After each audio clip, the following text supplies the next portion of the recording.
This just told us everything about their future. The Islanders have signed another major contract today, this time extending Simon Holmstrom for the next 2 years in what is a very affordable contract. We're going to break it all down on this episode of Islanders Digest and talk about what this means for the future of the team, especially considering what Darsh has done during this free agency period. We have a lot better idea based on his actions and also what he's spoken about to the media on what his plans are for the future of the Islanders. And if this is what he plans to do, I am very encouraged. And with this free agency, I am very impressed with what Darsh has done so far. Before we get into it, we are getting closer and closer, getting 1,500 subscribers on the channel. So if you're an Islander fan or just an NHL fan who wants more Islanders content, especially considering the Islanders look to be a way more interesting team than I honestly was anticipating them being going into the season, especially with the moves they made in free agency. I think they're going to be a lot more competitive than people were thinking. I know Darsh has said he was going to keep the roster competitive, but I didn't really know what he meant by that. And it's clear now that he intends to have the Islanders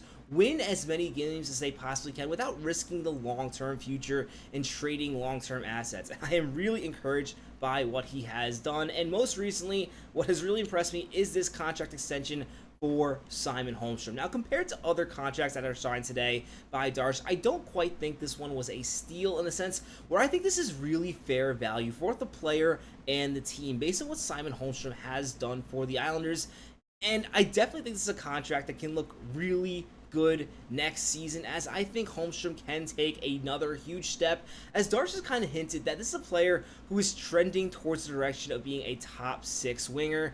Now, he has not quite been that yet. He's been more a third, fringe second line guy, but I really think Holmstrom has the potential to take another step up from those 20 goals he scored last season and really etch himself a role on the Islanders' top 6. And if that's the case, this contract for the next 2 years is going to be a real good deal. But what I really like about this contract signed by Mathew Darsh is the Islanders are keeping complete control when it comes to Holmstrom. Some people have been saying online that they would like to see another year on this contract, and I completely disagree. If you sign this contract for 3 years, then Holmstrom is a free agent at the end of this deal, or 4 years, the same case. By signing this contract for 2 years, once the contract is over, Darsh is going to have full negotiating rights when it comes to Holmstrom to lock him up long term once you have a bigger sample size on what he is for the Islanders.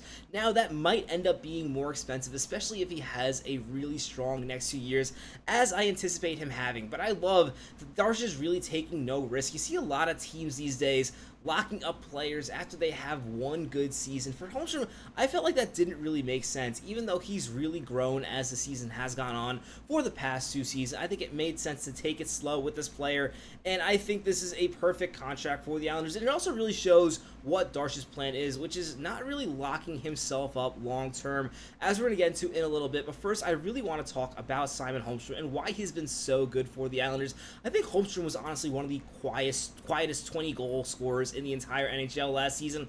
Other than Islander fans, I don't really think anybody knows this guy scored 20 goals, which is a shame because he really had a good season. His first year in the NHL, he really struggled, in my opinion, 5-on-5. He had a lot of those shorthanded goals.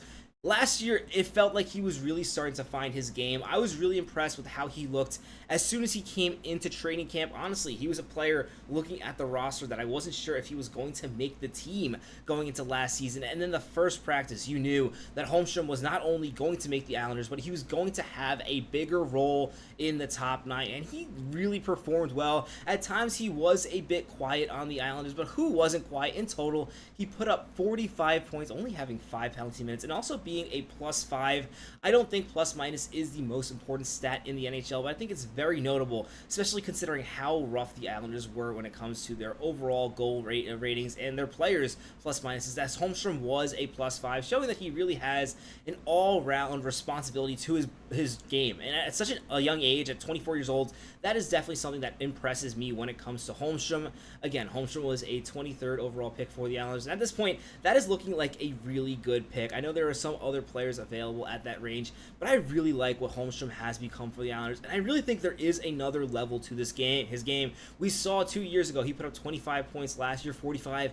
I don't think there is a point per game type player in Holmstrom or anything as crazy as that, but I think we might be able to get 50, 55 points from him in a full season. Keep in mind, last year, he did miss 7 games, so in a full season, I really think Holmstrom can level up a little further and perhaps give the Islanders 55 or so points, which would be great for the team moving forward, especially considering they need more offense. And if Holmstrom can continue to put up 20 goals for the Islanders, his next contract is definitely going to be bigger than $3.6 million. But for now, that is going to be a really good value contract for the Islanders, and it is something that Darsh is really focusing on when it comes to the Islanders, and that is getting good value for contracts and not really locking himself up long term, which if you look at all the contracts he signed today, I know Romanov was signed long term, and I think in that case, you just got the most value out of Romanov by locking him up long term, especially now that we look at some of the other contracts signed on defense. I know people were criticizing the Romanov contract, but since then, we've had players like Provorov signed for $8.5 million, and Keandre Miller on the Rangers, who was pretty abysmal last season, signed for $7.5 million. Clearly, defense is getting more expensive in the NHL, so I don't think, while people were a little critical of that contract the other day, I don't think anybody's going to be complaining about it now, especially considering Romanov's age and what he has already done for the Islanders. But talking about in general, Darsh has really said that he's not looking to lock himself up long term, which is something I really appreciate from him as a GM. I understand that he has the vision to look ahead and understand in 3 years when you have all these young players coming up for the Islanders, he doesn't want to be completely strapped into the same roster. It's something that a lot of GMs struggle with, something that Lou Lamoriello honestly constantly struggle with, signing 8-year contracts up the wazoo. I mean, look at Pierre Engvall and Scott Mayfield, just perfect examples of why you should not lock players up long term, especially when they're not worthy of long-term contracts. There are players like Romanov, like your Barzals and Horvats, who are worth 8-year contracts, Sorokin worth an 8-year contract. But in general, you really don't want to lock yourself into one roster, especially if you don't know it works. It's like one thing if you're the Florida Panthers and you're trying to lock up a roster who's already won a Stanley Cup. In the case of the Islanders, you're going to want to make moves until you figure things out. And as a result, I love that Darsh is leaving himself all this flexibility with all the young players now, considering the Islanders have one of the best prospect pools in the NHL that are going to be coming up. It is really good to see they're going to have a lot of flexibility. And with Holmstrom, it doesn't mean they're losing this player. Again, as we said, Holmstrom is locked up with the, even though he only has a 2-year contract, they are going to retain his rights. So there's really not that much risk into doing stuff this way, where you're not locking up too much money. In the case where if Holmstrom has a down year, which I don't think he's going to have, but if he did have a down year and you locked him up for 4, 5, 6 years, then you're stuck with that player. We've seen that honestly with players such as Anthony Duclair, where Duclair has a terrible down year, and now the Islanders are stuck with the contract. And I just love that Mathew Darsh is taking a different approach other than that one contract to Romanov. All these contracts that he signed for the Islanders have been either 1 or 2-year contracts, and for the most part, he's gotten really good value on all those contracts, and that's something that's really impressed me so far from Mathew Darsh. Now, when talking about what's next for the Islanders, because there is still work for Darsh to do, he says he's very close on the other RFAs. Now, at this time, he actually was not referring to Holmstrom. He then proceeded to sign Holmstrom within the hour for that $3.625 million contract. And I anticipate the next ones are coming soon. We're going to take a quick look at what those are. Really notable, the Islanders do not have a lot of cap space left. Now, I don't think this is going to be an issue because other than Sipakov, I don't really see any players commanding more than $1 million. You look at these RFAs, and the big ones are Sipakov, actually the only ones really, are Sipakov, Heineman, and Gatcomb. And when it comes to Sipakov, just based on the fact that he spent a lot of time on the fourth line, I think he is more than a fourth-line player, but just because he didn't prove himself consistently, I think $2.5 million, something like that, is fair. And now you're probably thinking, like, Patrick, you just said the Islanders only have $2.7 million. And this is something you have to note. Right now, this contract situation for the Islanders is assuming guys like Matthew Highmore, Callum Ritchie, Kyle McLean are making the team. And notice I say Kyle McLean because I think especially with the Islanders not trading away J.G. Pageau, and in my opinion, Callum Ritchie being a much more effective player, in my opinion, like playing as a center, I think this is a situation where Kyle McLean might not make this Islanders team. But beyond that, I think this is going to be a very competitive camp for the Islanders. And as a result, right now, the Islanders have 14 contracts in the NHL. As you sign these guys, other players would be sent down to the AHL. Now, who those players are going to be, that's going to be a really good question and something that's going to be fascinating to find out during Islanders training camp. I've talked all off season about how I want this Islanders training camp to be very competitive and have it be ruthless when it comes to who makes these roster spots. I don't want anyone given a roster spot just because of their seniority or where they were drafted. I want everybody to earn their position. And I really think that's what's going to happen, especially with all these forwards on the Islanders.